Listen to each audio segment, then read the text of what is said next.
Ako si Andres, isa sa mga leader ng aming maliit na komunidad. Sa bayan ng San Miguel, kung saan ang hangin ay tila laging may dalang pangamba, naroon ang aming tahanan. Dito sa lugar na ito, halos lahat ay tila nakulong sa isang sistema ng pagsasamantala. Ang mga namumuno ay patuloy na naghahari sa kanilang kapangyarihan, walang pakialam sa kalagayan ng mga mamamayan. Ngunit sa kabila ng lahat, ako at ang matalik kong kaibigan, si Miguel ay nagpasya na hindi na kami magpapatuloy na magbulag-bulagan. Si Miguel ay isang taong may malasakit, laging handa na tumulong sa kapwa. Maraming beses na niyang pinatunayan sa akin na ang tunay na pagkakaibigan ay hindi lamang sa oras ng saya, kundi pati sa oras ng hirap. Sa bawat araw na lumilipas, kapwa namin nararamdaman ang bigat ng sitwasyon. Ang aming mga kababayan ay tila nawalan na ng pag-asa at kami nagdesisyon na hindi pwedeng ganito na lamang. Sa isang gabi, habang kami nag-uusap sa ilalim ng mga bituin, iminungkahi ni Miguel ang isang plano. Kailangan nating kumilos, Andres. Hindi pwedeng pabayaan na lang natin ang ganitong kalagayan. Ang mga bata, ang mga matatanda, wala silang kinabukasan dito. Ang kanyang mga mata ay puno ng determinasyon. Alam kong hindi ito biro. Anong plano? Ang aking tanong, puno ng kaba, ngunit may halong excitement. Alam ko sa aming gagawing hakbang, marami ang maaaring magbago.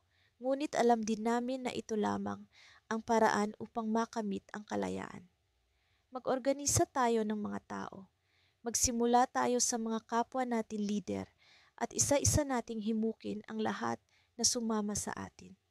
Kailangan natin ng estratehiya ng mga taong may kakayahan at tapang na harapin ang hamon. Ang kanyang boses ay puno ng kumpiyansa. Alam kong ito ang simula ng aming laban. Sa mga sumunod na araw, kami lihim na nakipagpulong sa mga taong mapagkakatiwalaan. Ang aming plano ay magtaglay ng peligro, ngunit ang pag-asa na dulot nito ay hindi matatawaran. Habang kami nag-oorganisa, nararamdaman namin ang unti-unting pag-angat ng moral ng aming mga kasama. Ang dating takot ay napalitan ng kumpiyansa. Ang kawalang katarungan ay unti-unting sinasalungat. Isang gabi, habang kami nasa gitna ng pulong, bigla ang may kumatok sa pinto. Lahat kami napatigil, ang tensyon ay bumalot sa silid. Sino ang maaaring nasa likod ng pinto? Sa aming pagkakaalam, lahat ng kalaban ay palaging handang kumilos upang pigilan kami. Ngunit sa pagbukas ng pinto, isang pamilyar na mukha ang aming nasilayan. Si Domingo, isa sa mga pinakamatagal na leader ng komunidad. Ngunit sa kanyang mga mata ay tila may kakaiba. Ang dati niyang maamong ngiti ay napalitan ng isang malalim na pag-aalala. Andres, Miguel, ang kanyang boses ay nanginginig. May nalaman ako. May isang tao sa grupo natin ang nagtataksil. Sa mga oras na iyon, ang aming tiwala ay tila isang manipis na lubid na maaaring mapatid anumang oras. Sino ang traidor na ito? At paano namin malalaman ang kanyang intensyon? Sa kabila ng aming plano na magtagumpay, ang katotohanan ay may isang malaking balakid na hindi namin inaasahan. Sa pagkakaupo ko sa ilalim ng lilim ng punong akasya, hindi ko maiwasang balikan ang mga alaala ng aming bayan noong panahon ng kasaganaan. Ang mga bukirin ay luntian at ang ani ay sapat na para sa lahat. Ngunit nang dumating ang mga dayuhang nag-aasam ng ating likas na yaman, unti-unting nagbago ang lahat. Nakita ko ang unti-unting pagyurak sa aming mga lupa, ang pagpatay sa kalikasan at ang pagdurusa ng aking mga kababayan. Kasama ko si Amado, ang aking matalik na kaibigan at kapwa-lider ng aming komunidad, pinanood namin ang lahat ng ito. Dati-rati magkaiba ang aming pananaw sa buhay.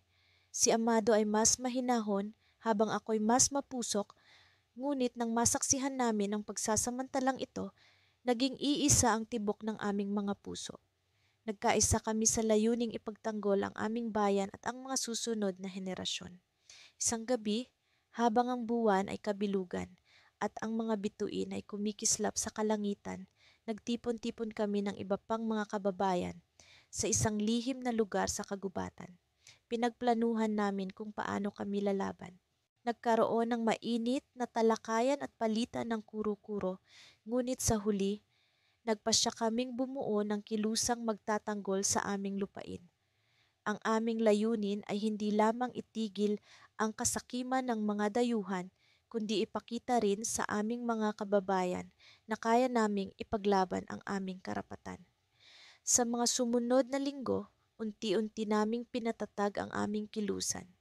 Sinanay namin ang mga kabataan sa paggamit ng mga materyales ng kalikasan bilang sandata.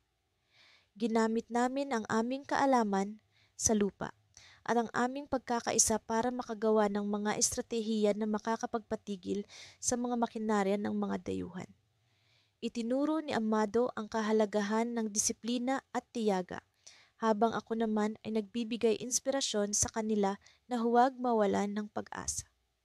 Ang unang tagumpay namin ay nang maitaboy namin ang ilan sa mga tauhan ng mga dayuhan na nagtangkang pumasok sa aming komunidad. Nabuhayan kami ng loob, nagbigay ito ng pag-asa hindi lamang sa amin, kundi pati na rin sa mga kababayan namin na tila nawalan na ng pag-asa. Ngunit alam naming hindi pa tapos ang laban. Alam naming darating ang panahon na masusubok ang aming tatag at pagkakaisa. Isang umaga, habang abala kami sa pagpaplano ng susunod na hakbang, dumating ang isang mensahero na may daladalang balita. Isang malaking grupo ng mga dayuhan ang paparating sa aming bayan, dala ang mas maraming tauhan at makinarya. Kinabahan ako sa una, ngunit nang makita ko ang determinasyon sa mga mata ni Amado at ng aming mga kasamahan, nagliwanag ang kalooban ko. Alam kong hindi kami nag-iisa sa laban na ito. Ang aming bayan, ang aming kalikasan, at ang aming pagkakaisa ang magsisilbing sandigan namin. Habang papalapit ang araw ng pagdating ng mga dayuhan, sinimulan naming ihanda ang aming mga sarili. Naglatag kami ng mga harang at patibong sa mga posibleng daraanan ng mga dayuhan. Inisa-isa namin ang aming mga kasamahan, sinigurado naming handa silang lahat. Habang ginagawa ito, naramdaman ko ang bigat ng responsibilidad sa aking mga balikat, ngunit pinilit kong maging matatag para sa kanila. Dumating ang araw ng hinaharap namin. Mula sa aming puwesto sa itaas ng burol, nakita namin ang pagdating ng mga dayuhan. Ang kanilang makinarya ay naglalakihan at tila walang makakapigil sa kanila. Ngunit hindi kami nagpatinag. Pinag-aralan namin ang bawat galaw nila at nang handa na kami, sinimulan namin ang aming paglaban. Naglabasan mula sa mga anino ang aming mga kasamahan, palihim na inatake ang mga tauhan ng mga dayuhan. Sa simula'y nagtagumpay kami sa pagpapabagsak ng ilan sa kanilang makinarya. Ngunit sa gitna ng kaguluhan, isang bagay ang hindi namin inaasahan. May isang taong lumabas mula sa hanay ng mga dayuhan. Siya ay si Ramon, isa sa mga dati naming kasama na nawala sa aming bayan ilang taon na ang nakalipas. Nagtaka kami kung bakit siya naroon. Ang huling balita namin sa kanya ay umalis siyang puno ng galit sa aming bayan matapos magkaroon ng hindi pagkakaintindihan sa pamilya. Ngayon, narito siya, tila isa sa mga nangunguna sa mga dayuhang ito. Hindi ko maiwasang magtanong sa aking sarili, ano ang nangyari kay Ramon at paano siya napunta sa panig ng mga dayuhang ito? Ang pagkakakita kay Ramon ay nagdulot ng takot at pag-aalinlangan sa aming hanay. Ngunit mas lalo, itong nagpaalab sa aking determinasyon. Alam kong may malalim na dahilan ang kanyang pagbabalik at ang dahilan na ito ang kailangan naming malaman. Sa kabila ng lahat, hindi kami titigil sa aming laban. Hindi kami susuko sa anumang uri ng pagsubok sapagkat ang aming bayan at ang aming kinabukasan ang nakataya. Kailangan naming malaman ang katotohanan, ngunit paano kung ang katotohanang iyon ay may dalang panganib sa aming lahat? Mula nang umalingaw-ngaw ang balita ng pagsasamantala sa aming bayan, hindi na kami mapakali ni Elias. Kami ang mga leader ng komunidad na matagal nang naninindigan para sa kapakanan ng aming mga kababayan.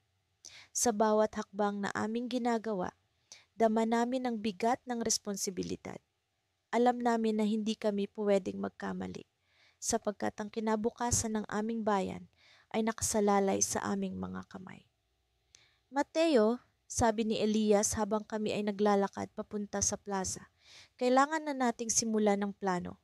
Ang mga tao'y handa na at ang kanilang galit ay hindi na mapipigilan. Tumango ako sumasang-ayon sa kanyang obserbasyon. Matagal naming pinag-usapan ang mga detalye ng aming pakikipaglaban. Alam namin na hindi magiging madali ang aming pakikibaka, ngunit ang aming determinasyon ay mas malakas kaysa sa anumang takot. Nang dumating kami sa plaza, isang dagat ng mga tao ang bumungad sa amin. Ang kanilang mga mukha ay puno ng pag-asa, ngunit kasabay ng pag-asang iyon ay ang naglalagablab na galit sa kanilang mga mata. Mga kababayan, ang sigaw ni Elias na pumailan lang sa hangin. Ang oras ng pagtitiis ay natapos na. Ngayon ay ang simula ng ating paglaban. Nagpalakpakan ang mga tao at ang kanilang sigaw ng pagsuporta ay umalingaw-ngaw sa buong bayan. Bawat isa sa amin ay nangangako na ipagtatanggol ang aming lupaing minamahal. Sa gitna ng ingay, ako ay lumapit sa mikropono. Pinagmasdan ang mga mukha ng aking mga kababayan na ngayoy puno ng tapang at pag-asa. Alam niyo kung bakit tayo naririto. Sabi ko, puno ng emosyon. Ang ating bayan ay sinasamantala, ngunit hindi tayo magpapatalo. Hindi tayo magpapabaya sa mga taong nagnanais na kitilin ang ating kinabukasan. Simula ngayon, tayo ay magiging liwanag sa dilim ng pagsasamantala. Mula sa aking mga salita, ramdam ko ang pag-init ng hangin sa paligid. Ang mga tao'y nagkaisa sa kanilang pasya at kami ni Elias ay naging tagapagtaguyod ng kanilang hangarin. Sa araw na iyon, nagsimula ang aming plano. Ang bawat sulok ng bayan ay aming tinukoy at sinuri. Ang mga mahahalagang daan, ang mga tagong lagusan, at ang mga lugar na maaaring maging puok ng taguan at taguan. Lahat ng ito'y aming iniisa-isa. Sa mga sumunod na araw, walang tigil ang aming pag-oorganisa. Nagtulungan kami upang makalikom ng mga kagamitan at mga supply na kinakailangan para sa paglaban. Ang mga kababaihan ay nagtahi ng mga bandilang kumakatawan sa aming layunin, habang ang mga kalalakihan ay nag-ensayo ng mga taktika at estratehiya. Maging ang mga bata ay nagambag sa kanilang sariling paraan sa pamamagitan ng pagbibigay ng mga mensahe ng pag-asa at inspirasyon. Isang gabi, habang kami ni Elias ay nagkakape sa aming maliit na tanggapan, may biglang kumatok sa pinto. Ang aming kababata na si Lito ay pumasok. Ang kanyang mukha ay puno ng kaba. Mateo, Elias, ang kanyang bulalas, may nakarating sa aming impormasyon na may paparating na puwersa mula sa kalabang kampo. Kailangan nating maghanda. Tumayo kami ni Elias, nagkatinginan at agad na kumilos. Alam namin na ang oras ay mahalaga. Ang aming pinaghirapan ay maaaring mawasak kung hindi kami magiging maagap. Mabilis naming inipon ang aming mga tauhan at sinimula ng pag-aayos ng depensa. Ang mga kalsada ay aming binantayan, ang mga lagusan ay aming sinigurong walang makakapasok na hindi namin kilala. Sa gitna ng aming paghahanda, natanggap namin ang balita na ang kalaban ay mas malakas kaysa sa inaasahan. Ang kanilang mga sandata ay mas moderno at ang kanilang bilang ay mas marami kaysa sa aming inaasahan. Sa sandaling iyon, naramdaman ko ang kaba na bumalot sa aking puso. Ngunit hindi kami nagpatinag. Alam namin na ang aming bayan ay may higit na halaga kaysa sa anumang takot. Subalit sa gitna ng aming pag-aalala, may isang hindi inaasahang pangyayari ang naganap. Habang nagmamasid ako sa paligid, may isang pamilyar na mukha ang aking nasilayan sa hanay ng mga kalaban. Tumingin ako ng mas malapit at hindi ako makapaniwala sa aking nakita.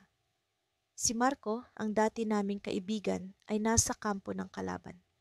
Si Marco na dati naming kasama sa bawat laban para sa bayan, ngayon ay nasa panig ng aming mga kalaban.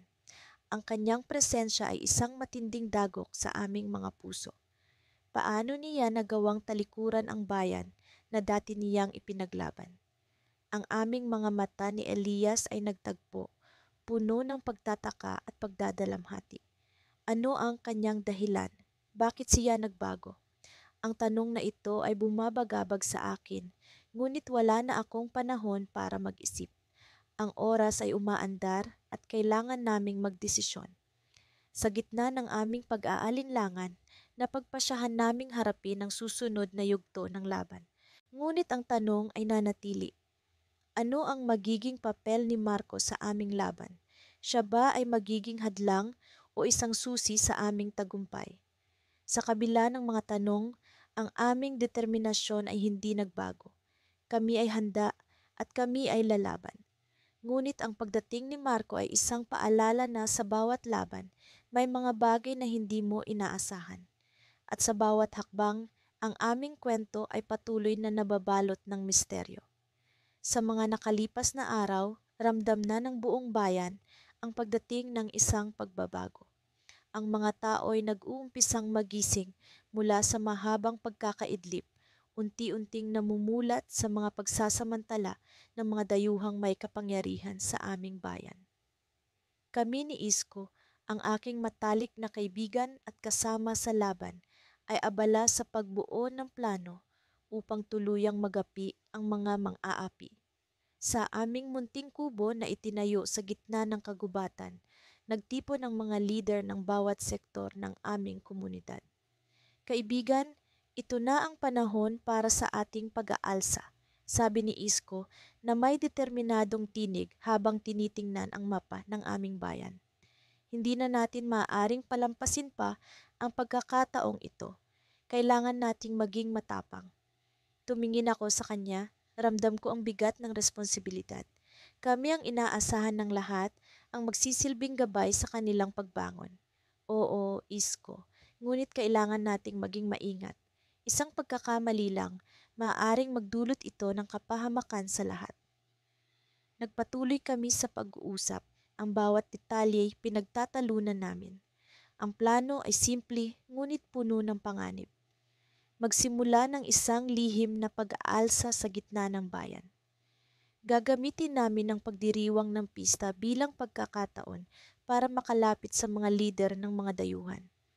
Habang abala sila sa kasayahan, doon namin isasagawa ang aming hakbang. Ngunit sa kabila ng aming paghahanda, may kutob akong hindi mapakali. Para bang may bumabalot na anino sa aming plano, isang banta na hindi pa namin nakikita. Sinubukan kong iwaksi ang takot na iyon, ngunit patuloy itong bumabalik. Habang papalapit ang araw ng pista, lalong tumitindi ang tensyon sa aming bayan. Ang mga tao ay nagiging higit na palaban, puno ng pag-asa ngunit may halong takot. Sa gabi bago ang pagdiriwang, nagtipon kami ni Isko sa isang lihim na pulong kasama ang mga lider ng komunidad. Ang kanilang mga mukha'y puno ng pag-aalala, ngunit may bakas ng tapang. Alam kong lahat tayo'y nangangamba, sabi ko sa kanila. Ngunit ito na ang pagkakataon natin para muling makamit ang kalayaan. Kailangan nating magkaisa at maging matatag. Tumango si Isko, hindi natin ito magagawa kung walang pagkakaisa. Kaya't sa bawat hakbang, kailangan nating magtiwala sa isa't isa. Kinabukasan nagsimula ang pista. Ang mga kalsada'y puno ng mga tao. Ang musika'y umaalingaw-ngaw sa buong bayan. Ang mga dayuhan na abala sa pagdiriwang ay walang kamalay-malay sa aming balak. Kami ni Isko ay naglakad patungo sa gitna ng bayan. Dala ang aming mga pangako at pag-asa sa puso. Habang papalapit kami sa plaza, napansin kong may kakaibang galaw sa paligid.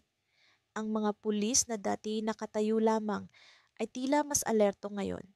Sinubukan kong huwag pansinin ito, ngunit ang kutob na bumabagabag sa akin ay muling bumalik. Isko, may nararamdaman ka bang kakaiba? Tanong ko sa kanya habang papalapit kami sa gitna ng kalsada. Tila mas marami ang pulis ngayon kumpara sa dati, ngunit kailangan nating magpatuloy. Sagot niya, puno ng determinasyon sa kanyang tinig. Nagpatuloy kami sa paglakad, ngunit sa bawat hakbang, dumadagdag ang kabog sa aking dibdib. Nang marating namin ang plaza, bigla akong napatigil. Sa gitna ng kasayahan, isang anino ang lumitaw. Isa sa mga lider ng dayuhan, si Mayor Hernandez ay nagbigay ng talumpati. Ang kanyang mga salita'y puno ng pagkukunwari, ngunit may isang bagay na bumabagabag sa akin. At doon ko napansin, isang lihim na senyas mula sa kanya patungo sa mga pulis sa paligid. Biglang dumami ang mga pulis sa plaza. Pinalilibutan ang mga tao. Nagkatinginan kami ni Isko, parehong nagtatanong sa aming mga mata. Ano ang nangyayari? Isko, ito'y isang patibong, bulong ko sa kanya, puno ng takot. Kailangan nating makaalis dito bago pa huli ang lahat. Ngunit bago pa man kami makakilos, biglang nagsimula ang kaguluhan. Ang mga pulis ay nagsimulang mang-aresto ng mga tao. Ang mga sigaw ng pag-aalsa ay biglang naglaho sa alingawngaw ng takot. Kami ni Isko ay nagmadaling makalayo, ngunit sa bawat hakbang, tila lalo kaming napapalapit sa panganib. At sa huling sandali, may isang kamay na humawak sa akin mula sa likuran. Hindi ka makakatakas, leader, sabi ng boses na puno ng kapangyarihan. Isa sa mga leader ng dayuhan ang nakahuli sa akin. Nagkatinginan kami ni Isko, puno ng pangamba at pag-asa. Alam naming ito na ang simula ng isang mas matinding laban, isang laban na hindi namin inaasahan. Ngunit sa kabila ng lahat, isang bagay ang malinaw, hindi kami susuko. Sa aming puso nananatiling buhay ang pag-asa ng kalayaan. Ngunit paano kami makakaligtas sa patibong na ito? Ano ang susunod naming hakbang? Sa gitna ng kaguluhan, ang tanong na ito'y patuloy na bumabalot sa aking isipan. Isang tanong na kailangan naming sagutin bago pa man bumagsak ang lahat. Nang sumapit ang gabi, sa kabila ng pagod na dulot ng mga sunod-sunod na pulong, ay nagtipon kaming muli ni Aling Rosa sa aming taguang silid sa likod ng lumang bahay ni Lolo Andres. Sa kabila ng pagod, nananatili ang determinasyon sa kanyang mga mata, isang alab na hindi kayang patayin ng anumang takot o pangamba. Sa maliit na lamparang nagbibigay liwanag sa madilim na silid, sinimulan namin ang pagpaplano ng susunod na hakbang para sa aming layunin. Ernesto, alam mo bang dumating na ang mga tauhan ni Mayor Simon sa bayan? Tanong ni Aling Rosa habang inaayos ang mga papel na naglalaman ng mga detalye ng aming plano. Hindi ko alam kung ano ang mas nakakatakot, ang balita ng pagdating ng mga tauhan ni Simon o ang tila walang katapusang pagsusuri ni Aling Rosa sa bawat detalye ng aming plano. Opo, Aling Rosa, sagot ko. Narinig ko nga sa palengke kanina. Sila na ang nagmamando sa lahat ng kalakaran sa bayan. Sinasabi nila na para raw sa kapakanan ng lahat, ngunit alam natin ang tunay na dahilan upang mas lalong mapalakas ang kanilang kontrol. Tumango si Aling Rosa. Ang kanyang mukha ay naglalaman ng determinasyon at kakaunting pag-aalala. Kailangan nating masusing pag-aralan ang kanilang kilos at tukuyin kung saan tayo pwedeng makasingit. Ang mahalaga ngayon ay ang pagtutulungan ng lahat ng nasa bayan. Habang pinag-uusapan namin ang plano, biglang bumukas ang pintuan at pumasok si Lito, ang batang nagbabantay sa labas. Ernesto, Aling Rosa, may nagmamanman sa labas. Bulong niya, puno ng kaba ang kanyang tinig. Mukhang hindi sila taga rito. Napatigil kami sa aming pag-uusap. Ang puso ko'y nagsimulang maglakas ng tibok, tanda ng paparating na panganib. Inisip ko ang lahat ng maaaring mangyari, ang pagkasira ng aming plano, pati na ang buhay ng mga kasamahan namin. Huwag kang mag-alala, Lito, sabi ko, sinusubukang kalmahin siya kahit na ako'y kinakabahan. Bantayan mo sila at ipaalam mo sa amin ang bawat galaw nila. Habang umalis si Lito, bumalik kami sa aming plano. Ngunit sa aking isipan, hindi ko maiwasang magtanong kung paano nila nalaman ang tungkol sa aming tagpuan. Sa bawat hakbang na ginagawa namin, tila may naniniktik sa amin. Isang hindi ko maipaliwanag na pangamba ang bumabalot sa akin. Nang magpasya kaming tapusin ang pulong, naglakad kami palabas ng silid. Habang binabagtas namin ang madilim na daanan, naramdaman ko ang malamig na hangin na tila nagbibigay babala. Sa kabila ng takot, naroon pa rin ang pag-asa sa aking puso. Pag-asang makikita ang liwanag sa dulo ng madilim na lagusan ng aming pakikipaglaban. Ernesto, bulong ni Aling Rosa habang naglalakad kami sa gilid ng kalsada. May isang bagay akong hindi pa sinasabi sa iyo.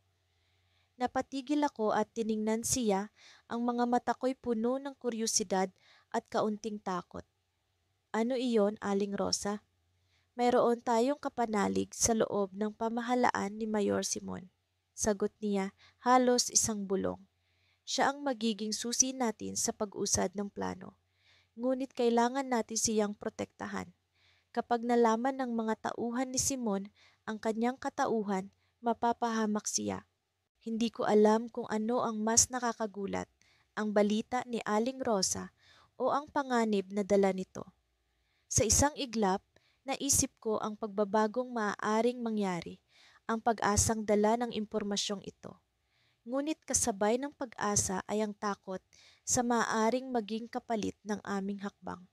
Naiintindihan ko, Aling Rosa, sabi ko, sinusubukang ipakita ang katatagan sa kabila ng kaba.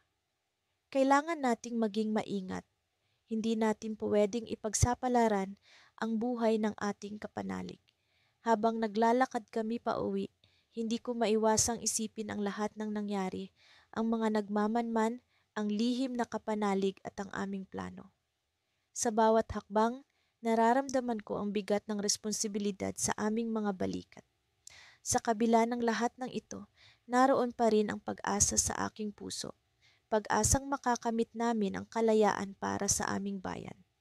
Ngunit ang tanong ay, hanggang kailan kami makakalingid sa mga mata ng aming kalaban? Sa paglipas ng mga araw, ang pag-aalala ko ay patuloy na lumalalim. Ang aming kapanalig ay nagbigay ng mahalagang impormasyon. May planong pag-atake si Mayor Simon sa aming komunidad. Ngunit ang tunay na twist ay nang malaman ko kung sino ang aming kapanalig. Siya ay walang iba kundi si Kapitan Luis, ang kapatid ni Mayor Simon. Sa isang iglap, ang lahat ng plano namin ay nagbago. Paano kung ito ay isang bitag lamang? Paano kung siya ay nasa side din ng kanyang kapatid? Ang huling tanong ay tila bumabalot sa aking isipan. Ngunit sa kabila ng takot, naroon pa rin ang pag-asa, pag-asang kakayanin namin ang hamon, pag-asang makakamit namin ang kalayaan para sa aming bayan. Ngunit sa susunod na hakbang, kailangang masigurado namin ang lahat, sapagkat kahit ang pinakamalapit na kapanalig ay maaaring maging pinakamatinding kalaban. Sa gitna ng pagmumuni-muni, naramdaman ko ang malamig na hangin ng gabi na humahaplos sa aking balat. Kasama ko si Lino, ang aking matalik na kaibigan at kapwa-leader ng aming komunidad na hindi kailanman bumitiw sa laban na ito. Sa kabila ng mga pagsubok, hindi namin alintana ang panganib, sapagkat alam namin na ang kinabukasan ng aming bayan ang nakataya. Nagsimula ang lahat nang maramdaman namin ang tahasang pagsasamantala ng mga dayuhang negosyante sa aming bayan. Hindi lamang lupa ang kanilang kinakamkam, kundi pati na rin ang dignidad ng aming mga kababayan. Sa bawat araw na lumilipas, mas lalong nag-iinit ang aming damdamin na ipaglaban ang karapatan ng bawat isa. Kailangan na nating kumilos, Marco. Boses ni Lino, puno ng determinasyon habang nakatingin sa kawalan. Hindi na natin pwedeng hayaang masira ang kinabukasan ng ating mga anak. Tumango ako, ramdam ang bigat ng tungkulin sa aming mga balikat. Alam namin na hindi magiging madali ang laban na ito. Sa kabila ng aming pag-aalinlangan, nagumpisa kaming bumuo ng plano. Isang plano na hindi lamang makakapagligtas sa aming bayan, kundi magbibigay rin ng pag-asa sa mga taong nawawalan na ng tiwala sa sistema. Sa aming paglalakbay patungo sa kalayaan, unti-unti naming nakuha ang suporta ng iba pang mga lider ng komunidad. Sa kanilang tulong, nabuo namin ang isang samahan na naglalayong ipaglaban ang aming karapatan. Ang samahan na ito ay naging ilaw sa dilim, nagbigay ng pag-asa sa mga tao na matagal nang nananahimik sa takot. Marco, may balita ako.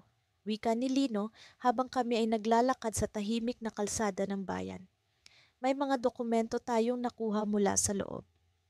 Napatingin ako sa kanya, puno ng pag-asa. Ang mga dokumento ay naglalaman ng mga ebidensya ng korupsyon at iligal na gawain ng mga dayuhang negosyante.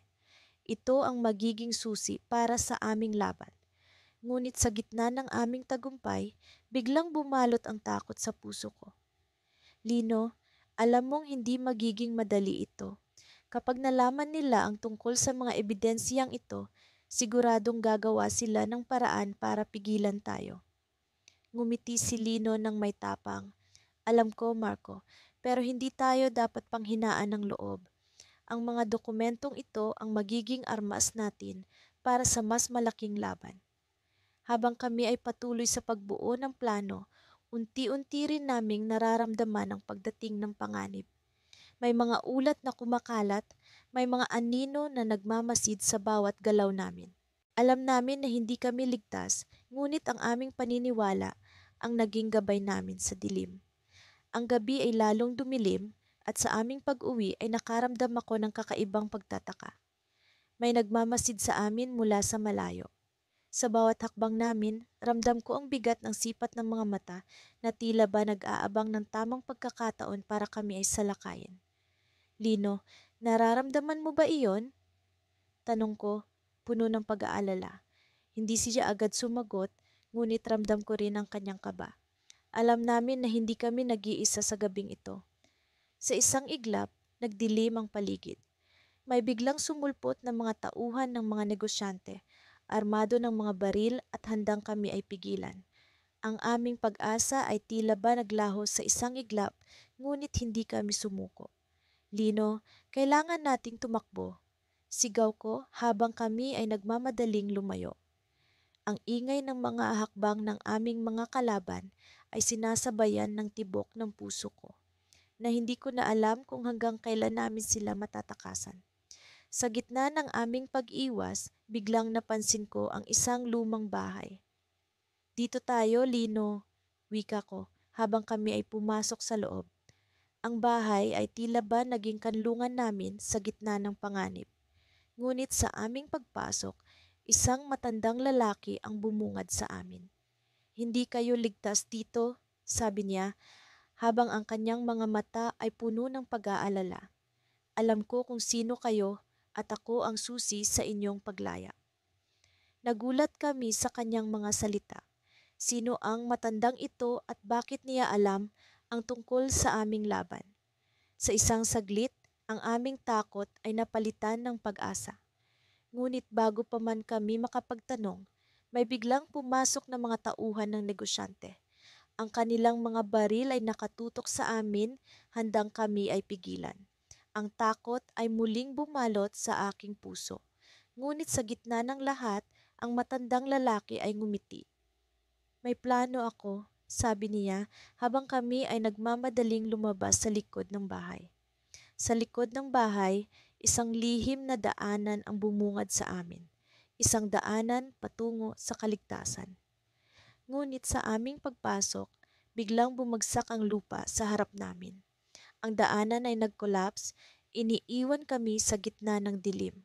Sa gitna ng aming pagkalito, isang boses ang narinig namin mula sa likod. Hindi ito ang katapusan, sabi ng matanda habang ang kanyang mga mata ay puno ng misteryo. May mas malaking plano ako para sa inyo. At sa sandaling iyon, naisip ko kung ano nga ba ang tunay na laban namin. Ang laban na ito ay hindi lamang para sa aming bayan, kundi para sa pagkakaisa ng lahat. Ngunit sa gitna ng lahat, ang tanong ay nananatili. Ano ang plano ng matanda? Hindi ko inaasahan na ang araw na ito ang magiging simula ng pagbabago. Nagsimula ito sa isang simpleng pagtitipon sa aming baryo kung saan nagkaisa kami ni Lando na ipahayag ang aming mariing pagtutol sa mga dayuhang korporasyon na unti-unting sumasakal sa aming kabuhayan. Ang mga kagubatan na minsan ay puno ng buhay at kasaysayan ay unti-unti nang naglalaho at ang ilog na nagbibigay buhay sa aming palayan ay marumi na at halos hindi na maibalik ang dati nitong sigla. Lando, handa ka na ba? Tanong ko habang tinitingnan ang mga taong nagtitipon sa harap ng aming maliit na entablado. Alam mo naman kung gaano kahalaga ang araw na ito. Tumango siya at ngumiti ng may tiwala. Matagal ko nang hinihintay ang pagkakataong ito, kaibigan. Ngayon, ipapakita natin sa kanila na hindi tayo basta-basta susuko. Sa aming harap, nakita ko ang iba't ibang mukha ng aming mga kababayan, mga batang may pag-asa sa kanilang mga mata, mga matatandang puno ng karunungan, at mga kapwa naming magsasaka na puno ng determinasyon. Lahat sila ay narito para ipakita ang kanilang suporta at ipahayag na hindi sila papayag na lubusang mawalay sa kanilang lupang kinagisnan. Nagsimula akong magsalita at sa bawat salitang aking binitawan, naramdaman ko ang lakas ng aming pagkakaisa. Hindi natin kailangan ng dahas upang ipakita ang ating damdamin, ang ating boses, ang ating sandata, ang ating pagkakaisa, ang ating kalasag. Ngunit habang patuloy ang aming programa, isang hindi inaasahang pangyayari ang naganap. Isang grupo ng mga armadong lalaki ang biglang sumulpot mula sa kung saan. Tila mga anino sa dilim at pinalibutan ang aming pagtitipon. Ramdam ko ang takot at pagkabigla ng mga tao, ngunit hindi ako nawalan ng pag-asa. Kinailangan kong ipakita na hindi tayo madaling matitinag. Mga kababayan, huwag tayong matakot. Sigaw ko habang hinahawakan ang mikropono ng mahigpit. Ito ang sandali kung saan tayo ay kailangang maging matatag. Sama-sama nating ipakita na hindi tayo basta-basta susuko. Ngunit sa kabila ng aking mga salita, hindi ko maiwasang makaramdam ng pangamba. Nagkatinginan kami ni Lando at sa kanyang mga mata ay nakita ko ang isang lihim na plano na matagal na naming pinag-usapan. Tumango siya, isang senyales na oras na upang isagawa ang aming balak. Habang abala ang mga armadong lalaki sa pagpapalibot sa aming grupo, palihim kong inabot ang aking bulsa at kinuha ang isang maliit na piraso ng papel. Ito ang aming lihim na sandata, isang mensaheng naglalaman ng impormasyon na maaaring magpabagsak sa mga taong nasa likod ng pagsasamantala sa aming bayan.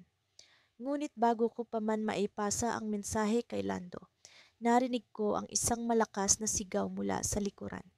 Isa sa mga armadong lalaki ay tila nadiskubre ang aming plano. Huwag niyong hayaang makatakas ang mga yan, sigaw ng isa habang unti-unting pumapalibot ang mga ito sa amin. Ang mga tao ay nagsimulang magtakbuhan, ang iba ay tila naipit sa pagkalito at takot. Ngunit sa kabila ng kaguluhan, hindi ko binitiwan ang papel. Alam kong ito ang aming pag-asa, ang aming pag-asa upang maipakita sa mundo ang katotohanan. Nagtama ang aming mga mata ni Lando at kahit sa gitna ng kaguluhan, nakuha kong ipasa sa kanya ang papel. Lando, ikaw na ang bahala, bulong ko habang unti-unti siyang lumalayo dala ang aming lihim na sandata. Ngunit sa isang iglap, isang malakas na putok ang pumukaw sa lahat. Isang bala ang dumaan sa hangin at nakita ko si Lando na bumagsak sa lupa. Ang mga tao'y napahinto at ang mundo ko'y tila naglaho sa isang iglap. Ngunit hindi ito ang katapusan. Alam kong sa kabila ng lahat, may pag-asa pang naiwang buhay. Habang hawak ni Lando ang papel, kahit na siya ay sugatan, alam kong hindi siya basta-basta susuko. Ang mensaheng dala niya ay ang magiging simula ng aming tunay na laban. Sa gitna ng kaguluhan, isang sigaw ang pumukaw sa akin. May pag-asa pa, at iyon ang naging inspirasyon ko. Hindi ito ang katapusan ng aming kwento. Sa halip, ito'y simula pa lamang ng isang mas malaking laban. Sa mga huling sandaling iyon, habang tinitingnan ko ang nagkakagulong tao at si Lando na pilit bumabangon, alam kong hindi kami nag-iisa. Ito ang aming bayan at kami yung handang ipaglaban ito sa abot ng aming makakaya. Ngunit sa kabila ng aking determinasyon, isang tanong ang bumabalot sa akin. Sino ang tunay na nasa likod ng mga ito? At paano namin siya matutukoy bago mahuli ang lahat? Sa bawat hakbang ng laban na ito, isa lamang ang tiyak, hindi kami susuko. Ako si Andres at sa araw na ito, tila bumigat ang hangin sa paligid ng aming bayan. Ang mga usap-usapan tungkol sa pagsasamantala ng mga dayuhan sa aming likas yaman ay hindi na lamang bulong-bulungan sa palengke. Ito ay isang malupit na katotohanan na dumadagan sa aming mga balikat. Kasama ko si Lila, ang aking matalik na kaibigan at katuwang sa laban na ito. Sa kabila ng aming mga pangarap na bumuo ng tahimik na pamumuhay, hindi namin magagawang ipikit ang aming mga mata sa kawalang katarungan. Magkasama kaming naglalakad patungo sa plaza kung saan nakatakda ang isang pagtitipon ng mga lider ng komunidad. Lila, na palaging puno ng sigla, ay hindi na nagpipigil sa paglalabas ng kanyang saloobin. Hindi na tayo pwedeng maghintay, Andres. Kailangan na nating kumilos bago pa mahuli ang lahat. Tama siya. Alam kong sa likod ng kanyang mga mata ay ang determinasyong hindi matitinag. Sa pagdating namin sa plaza, ramdam na ramdam namin ang tensyon sa hangin. Lahat ng mga leader ng komunidad ay naroon, nakaharap sa isang simpleng entablado. Nagsimula ang pagpupulong. Ipinahayag ng iba't ibang leader ang kanilang mga karaingan at plano. Ang iba ay natatakot, ang iba naman ay puno ng galit. Ngunit ang pinakamahalagang tanong ay, paano nga ba namin haharapin ang mga dayuhang ito? Habang nakikinig, naglaro sa isip ko ang mga alaala ng aming bayan. Ang mga puno ng mangga na lagi naming pinupuntahan ni Lila tuwing tag-init, ang malinaw na batis kung saan kami madalas magtampisaw noong kami mga bata pa. Ang ideya na ang lahat ng ito ay maaaring mawala dahil sa kasakiman ay hindi ko matanggap. Sa kalagitnaan ng pagpupulong, tumayo si Lila. Napatingin ang lahat sa kanya, hinihintay kung ano ang kanyang sasabihin. Hindi tayo nag-iisa sa laban na ito, sabi niya, puno ng kumpiyansa. Kung magtutulungan tayo, hindi tayo matatalo. Ang mga dayuhan ay mayroon lamang kapangyarihan kung papayagan natin silang magkaroon nito. Pero kung sama-sama tayong kikilos, wala silang laban sa atin. Naantig ang puso ko. Sa kabila ng takot, naramdaman ko ang pag-asa na dala ng kanyang mga salita. Sinundan ko siya sa entablado at nagbigay ng suporta sa kanyang panukala. Marami na tayong pinagdaanan at hindi tayo susuko ngayon. Kailangan natin ng pagkakaisa at sa pagkakaisa makakamit natin ang tagumpay. Nagpatuloy ang diskusyon at unti-unting nagkaroon ng konkretong plano. Mag-oorganisa kami ng isang protesta, isang pagpapakita ng lakas ng aming komunidad. Hindi ito magiging madali, alam namin iyon. Ngunit ang pag-aalab ng damdamin ng bawat isa sa pagtitipon ay sapat na upang magbigay ng lakas sa aming mga hakbang.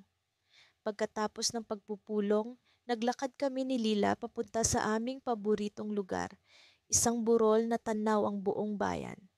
Doon kami madalas mag-isip at magplano. Alam mo, Andres, sabi niya habang nakatingin sa malayo, Hindi ko alam kung ano ang mangyayari bukas, pero alam kong hindi ko kayang bumalik sa dati, sa buhay na walang ginagawa. Sumang-ayon ako. Oo, Lila, kahit ano pa ang mangyari, ang mahalaga ay alam natin na ginawa natin ang lahat ng makakaya natin.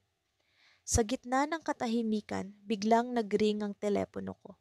Isang tawag mula sa isang hindi kilalang numero. Sinagot ko ito at sa kabilang linya, isang tinig na puno ng tensyon ang narinig ko. Andres, kailangan ninyong mag-ingat. May nalaman kami na may plano ang mga dayuhan na pigilan ang inyong protesta. Mayroon silang kasabwat dito sa bayan. Hindi ko alam kung ano ang gagawin. Bigla akong napatayo at si Lila ay naguguluhan ring tumingin sa akin. Ano ang problema? Tanong niya. Ito, sagot ko, ipinaalam ang lahat ng narinig. Sa isang iglap, ang aming plano ay naging mas komplikado. May traidor sa aming hanay at hindi namin alam kung sino. Ngunit ang laban ay hindi namin pwedeng itigil. Tama ka, Andres, sabi ni Lila, hindi matitinag ang kanyang tapang. Mas lalong hindi tayo pwedeng sumuko ngayon. Kailangan nating malaman kung sino ang nagtataksil sa atin. Sa mga sumunod na sandali, habang papalapit ang takip silim, naramdaman ko ang lalim ng aming laban. Sa madilim na bahagi ng burol, nag-iwan ang araw ng isang huling pag-asa. Ngayon ay hindi na lamang ito laban para sa kalikasan o para sa aming bayan. Isa na itong laban para sa tiwala at pagkakaisa.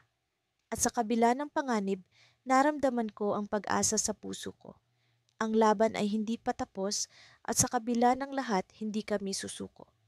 Sa mga nakalipas na buwan, naramdaman namin ni Andres ang bigat ng responsibilidad na nakaatang sa aming mga balikat. Bilang mga lider ng komunidad, kami ang inaasahang manguna sa laban kontra sa pagsasamantala sa aming bayan. Ang mga makapangyarihang dayuhan ay patuloy na nagtatangkang kontrolin ang aming lupa at hindi namin sila maaaring hayaan. Simula pa lamang ng araw ay nagpasya na kaming maglakbay patungo sa isang liblib na bahagi ng bundok kung saan sinasabing may natatagong yaman na maaaring makatulong sa amin sa laban na ito.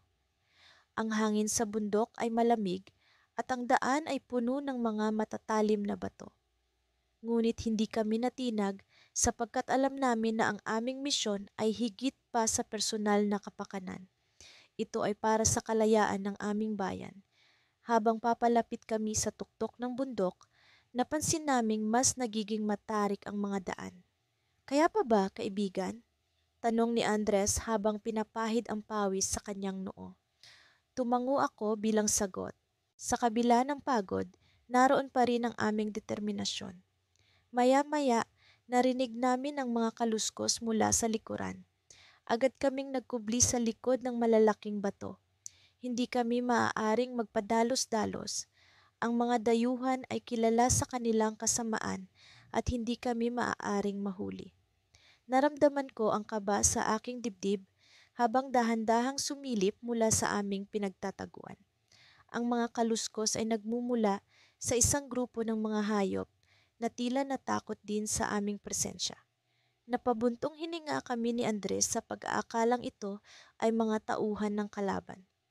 Nang makalipas ang ilang oras ng paglalakbay, narating namin ang sinasabing kuweba na matatagpuan sa tuktok ng bundok.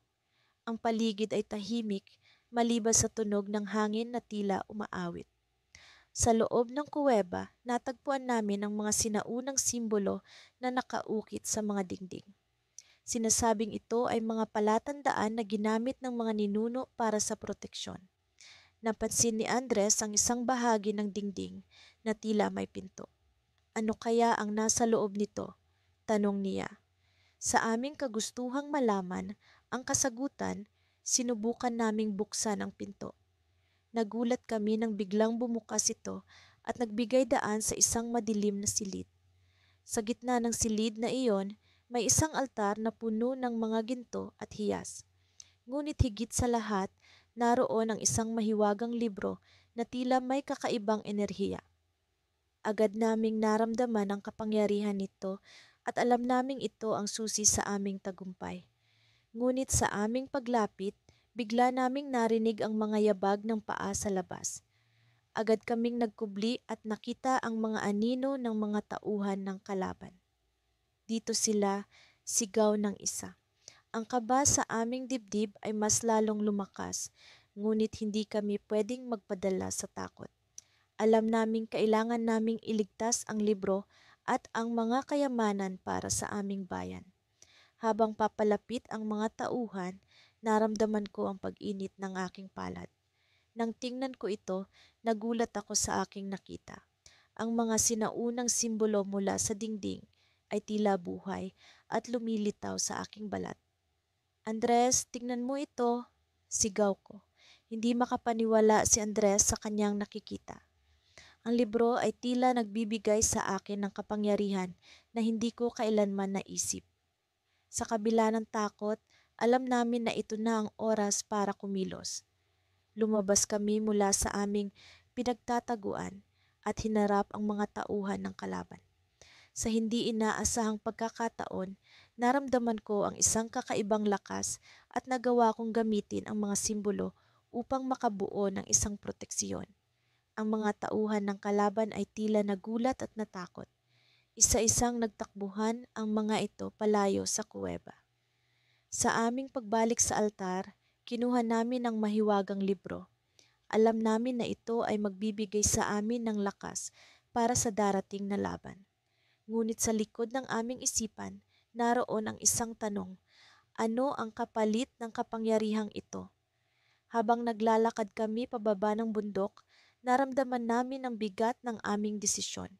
Sa aming pagdating sa paanan ng bundok, isang anino ang lumitaw sa harap namin. Isang matandang lalaki na may suot na kakaibang kasuotan. Hindi kayo nararapat sa kapangyarihang iyan, sabi niya. Ang kapangyarihang iyan ay may kapalit na hindi ninyo inaasahan. Napatingin kami ni Andres sa isa't isa. Sa isang iglap, ang kapangyarihang naramdaman ko ay naglaho. Ano ang ibig sabihin ng matandang lalaki? Sa aming paglalakbay pababa, ang tanong na iyon ay patuloy na bumabagabag sa amin. Hindi namin alam kung ano ang susunod na mangyayari. Ngunit alam namin na ang laban ay hindi pa tapos. Sa paglipas ng mga araw, ang aming bayang minamahal ay patuloy na sinisikil ng mga makapangyarihang puwersa. Ang mga mayayaman at makapangyarihan ay pinagsasamantalahan ang aming mga likas na yaman at ang mga tao ay tila nalulunod sa kawalan ng pag-asa. Ako si Ramon, isa sa mga leader ng aming komunidad at kasama ang aking matalik na kaibigan na si Emilio, kami nangakong hindi kami magpapatalo. Ang aming komunidad ay naging saksi sa maraming mga protesta at pagtutol. Ngunit tila bagay wala itong epekto sa mga namumuno. Sa kabila ng mga hamon, kami ni Emilio ay hindi nawalan ng pag-asa. Sa halip, lalo kaming naging determinado na ipaglaban ang aming karapatan at kalayaan. Sa bawat pulong at pagtitipon, kami ay nagplano, nagpahayag ng aming galit at nagbigay inspirasyon sa iba. Ang aming layunin ay malinaw, palayain ang aming bayan mula sa pang-aabuso. Isang umaga, nagpasya kaming maglakbay patungo sa isang lumang kuweba sa dulo ng bundok. Sinasabing doon ay matatagpuan ang lihim na pook na sinilungan ng mga dating mandirigma ng aming bayan. Ang kuweba ay may reputasyon bilang taguan ng mga ideya at plano na makapagpapalaya sa aming komunidad. Sa bawat hakbang papunta sa kuweba, dama ko ang kaba sa aking dibdib. Ngunit alam kong hindi kami nag-iisa. Ang aming layunin ay mas malaki kaysa sa aming takot. Sa loob ng kuweba, natagpuan namin ang lumang sulat na puno ng mga kwento ng kabayanihan at pakikipagtunggali. Ang mga salita ay tila umuukit sa aming puso, nagbibigay lakas at inspirasyon. Sa pamamagitan ng pagkakaisa, ang kalayaan ay makakamtan. Ito ang mensahe na patuloy na umaalingaw-ngaw sa aming isip. Dito namin napagpasyahan ang susunod na hakbang, ang pagkakaroon ng isang malaking pagkilos. Ngunit hindi ito magiging madali. Ang mga namumuno ay may mga tauhan na palaging nagbabantay. Ang pagsubok na ito ay nangangailangan ng talino at tapang. Sa tulong ng mga kasamahan, kami ni Emilio ay nagbalangkas ng plano. Ang aming plano ay simple ngunit mapanganib. Magsimula ng isang lihim na kilusan na magpapakalat ng katotohanan at maghihikayat sa iba na sumama sa amin. Habang pinaplano namin ang bawat detalye, hindi namin maiwasan ang damdaming naglalaban sa aming loob. Paano kung hindi kami magtagumpay?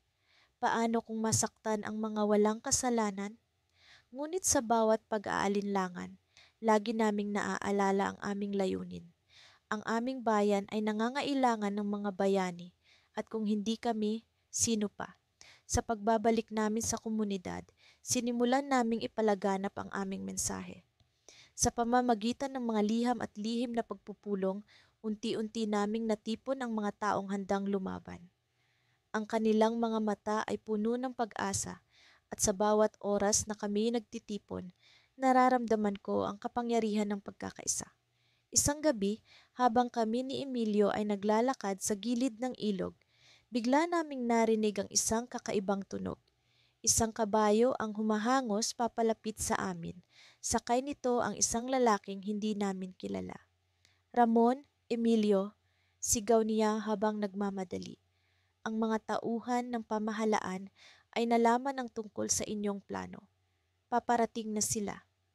Doon ko naramdaman ang malamig na hangin ng panganib na tila bumalot sa akin.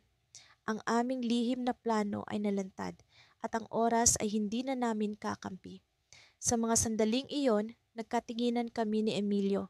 Puno ng takot ngunit determinado. Alam namin na ito na ang oras upang kumilos, ngunit paano? Sa gitna ng kaguluhan, isang ideya ang pumasok sa aking isipan. Emilio, sabi ko, kailangan nating gamitin ang kuweba. Doon natin itutuloy ang plano, sa ilalim ng kanilang mga mata. Tumango si Emilio at sa kabila ng takot, nakita ko ang determinasyon sa kanyang mga mata. Ang aming kwento ay hindi pa tapos, ngunit ang panganib ay nasa harapan na namin. Sa bawat hakbang patungo sa kuweba, alam kong ang aming kinabukasan ay nakasalalay sa aming lakas ng loob. Ngunit sa likod ng bawat takot, naroon ang pag-asa na maaaring ito ang simula ng aming tagumpay. Habang kami ay nagmamadali patungo sa kuweba, biglang sumiklab ang liwanag mula sa kagubatan. Isang malaking apoy ang tumataas at nakita namin ang mga anino ng mga tauhan ng pamahalaan na papalapit. Sa mga sandaling iyon, alam ko na ang aming laban ay magsisimula na. Ngunit sa likod ng panganib na iyon, nararamdaman ko ang kakaibang lakas. Ang aming komunidad ay naririto, kasama namin, handang lumaban para sa liwanag ng kalayaan. Sa katahimikan ng gabi, habang ang buwan ay kumikislap sa madilim na himpapawid, kami ni Amihan ay tahimik na nakaupo sa ilalim ng puno ng balete. Tila ang bawat ihip ng hangin ay may dalang paalala ng bigat ng aming misyon. Ang aming bayan, ang Inang Laya, ay patuloy na nilalamon ng kasakiman at karahasan ng mga dayuhang mananakop. Subalit sa gitna ng lahat ng ito, nananatili kaming matatag, ako, si Datulakan at si Amihan, ang aking kaibigang mas matapang pa sa bagyo. Lakan, basag ni Amihan sa katahimikan, handa ka bang gawin ang lahat, kahit ano, para sa kalayaan ng ating bayan? Tumitig ako sa kanya. Ang mga mata niya ay tila nag-aapoy sa ilalim ng liwanag ng buwan. Oo, Amihan, kahit ang buhay ko ay ialay, gagawin ko. Alam mo iyan. Ngumiti siya, ngunit may kakaiba sa ngiting iyon. Parang may tinatago. Hindi ko na lang binigyan ng mali siya. Sa dami ng pinagdaanan namin, alam kong pareho ang tibok ng aming mga puso para sa Inang Laya. Bukas ng gabi, patuloy niya, ang huling padala ng armas ng mga mananakop ay dadaan sa tulay ng Alitaptap. Kung mapuputol natin ang kanilang supply, mahihirapan silang supilin ang ating mga kababayan. Tiyak na masusugatan natin ang kanilang lakas. Tumango ako. Alam na ba ito ng ating mga tauhan? Oo, sagot niya. Ngunit may isang bagay na kailangan mong malaman, Lakan.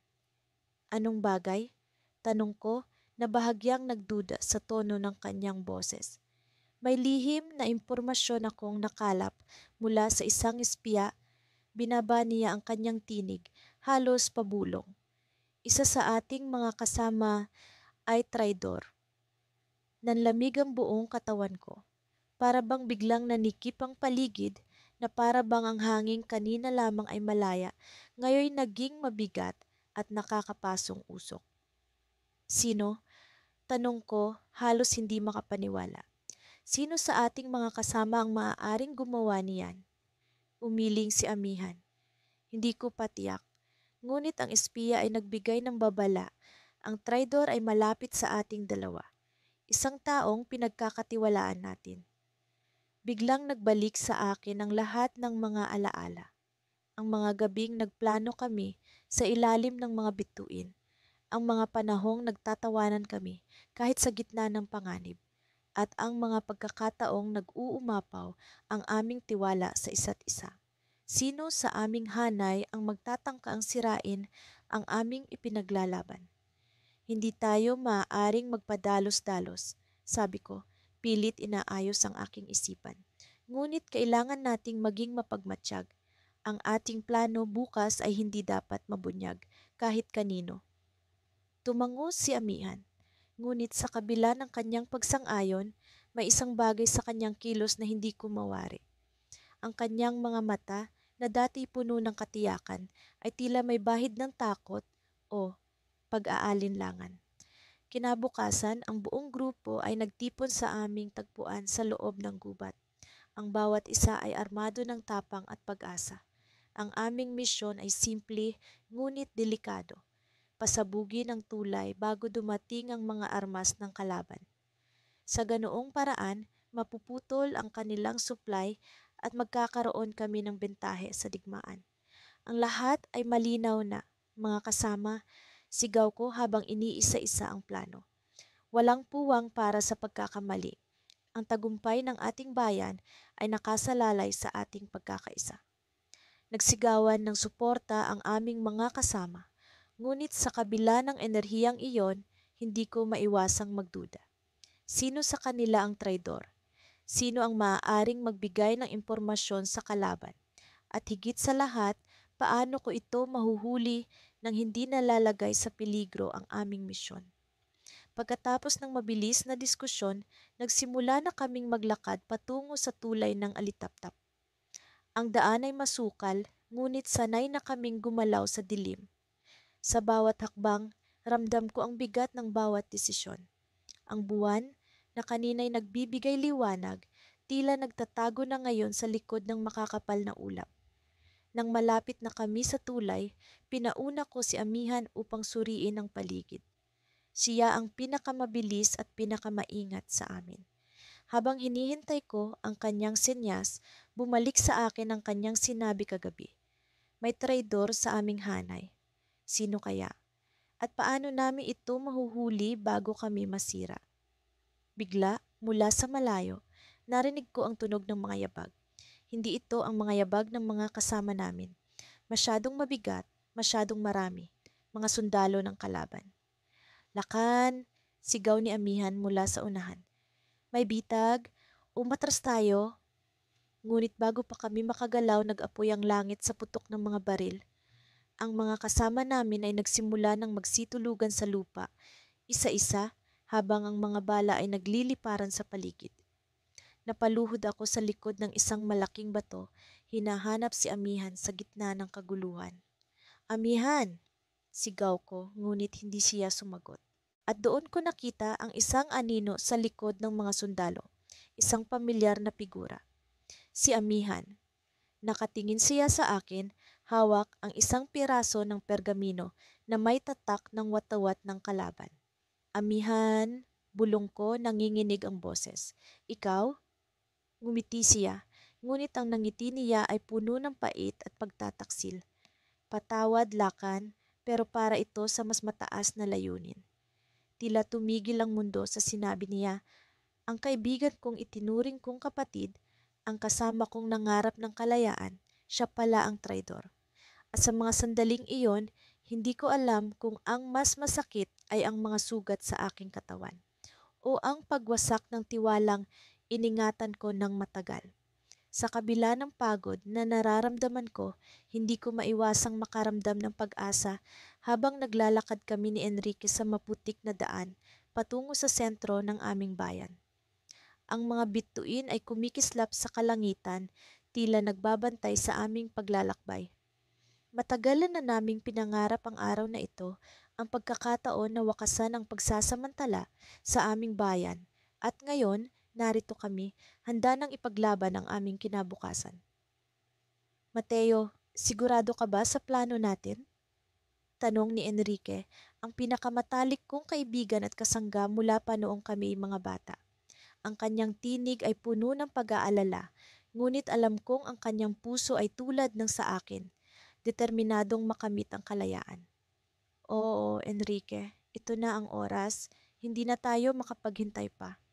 Sagot ko habang pinipilit kong itago ang kaba sa aking tinig. Ang mga kababayan natin ay handa na. Ilang linggo na rin tayong naghahanda para sa pinakamalaking kilos protesta na naganap sa ating bayan.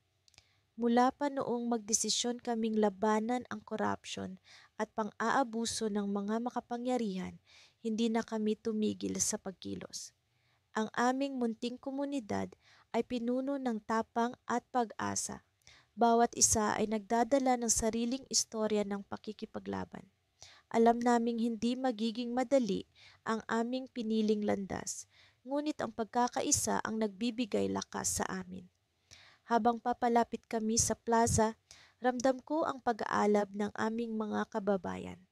Sila'y nagtipon-tipon, hawak-hawak ang mga placard na may mga katagang kalayaan at katarungan. Ang hangin ay punong-puno ng enerhiya at determinasyon. Ang mga mata ng bawat isa ay nag-aapoy, handang ipaglaban ang kanilang mga karapatan. Magsisimula na ang lahat, bulong ni Enrique habang kami pumwesto sa harapan. Mateo, ito na ang pagkakataon natin. Tumayo ako sa harap ng mikropono, nararamdaman ang kabog ng aking dibdib. Walang lugar para sa takot sa oras na ito. Kami narito upang magsalita, upang iparating ang aming mensahe sa lahat. Sa likod ng aking isipan, ang mga alaala ng mga tao ng pagsasamantala ay muling bumabalik, nagbibigay ng karagdagang lakas sa aking tinig. Mga kababayan, simula ko, pilit na pinapakalma ang aking sarili. Narito tayo hindi lamang para sa ating sarili, kundi para sa darating na henerasyon. Ang laban na ito ay hindi lamang tungkol sa kasalukuyan, kundi para sa kinabukasan ng ating bayan. Habang patuloy akong nagsasalita, ramdam ko ang pagkapit ng mga tao sa aming adikain. Ang kanilang palakpak at sigaw ay sumasalamin sa kanilang determinasyon. Ngunit sa likod ng kanilang mga ngiti, alam kong may nakaabang na panganib. Ang mga makapangyarihan ay hindi basta-basta susuko sa kanilang paghahawak sa kapangyarihan.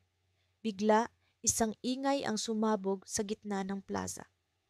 Ang mga ilaw ay nagpatay-sindi at ang mga tao ay nagkagulo sa takot. Hindi namin inaasahan ang ganitong pangyayari. Ang kaayusan ay unti-unting nawawala at ang mga tao ay nagtatakbuhan sa iba't ibang direksyon. Mateo, ano ang nangyayari? Sigaw ni Enrique habang hinahanap ako sa gitna ng kaguluhan. Ang kanyang mga mata ay puno ng pag-aalala, ngunit alam kong hindi siya susuko. Enrique, kailangan nating malaman kung ano ang sanhi nito. Sagot ko habang pilit na inaayos ang aming plano. Hindi tayo pwedeng magpadala sa takot. Sa gitna ng kaguluhan, kami nagdesisyon na sundan ang pinagmulan ng ingay.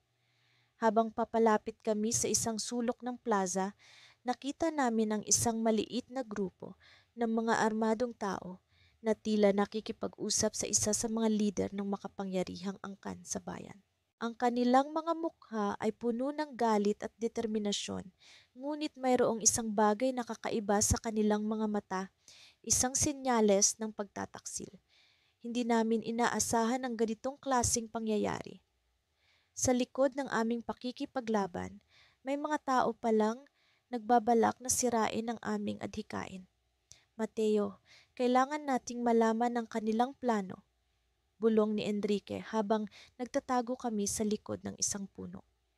Hindi natin pwedeng hayaan na masira ang lahat ng pinaghirapan natin. Habang kami nagmamatyag, unti-unti naming naririnig ang kanilang usapan. Ang kanilang balak ay tila may kinalaman sa pagkuha ng kapangyarihan sa pamamagitan ng pandaraya at pananakot. Hindi kami makapaniwala sa aming naririnig. Ang mga taong inaakala naming kakampi ay unti-unti pa lang nagiging kalaban. Sa gitna ng aming pag-iisip kung ano ang susunod na hakbang, bigla kong naramdaman ang malamig na bakal sa aking leeg. Isang armadong lalaki ang nakahuli sa amin at sa kanyang mga mata ay may galit at determinasyon.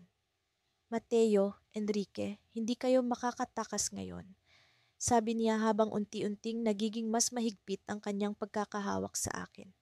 Alam namin ang plano niyo at hindi namin hahayaang magtagumpay kayo.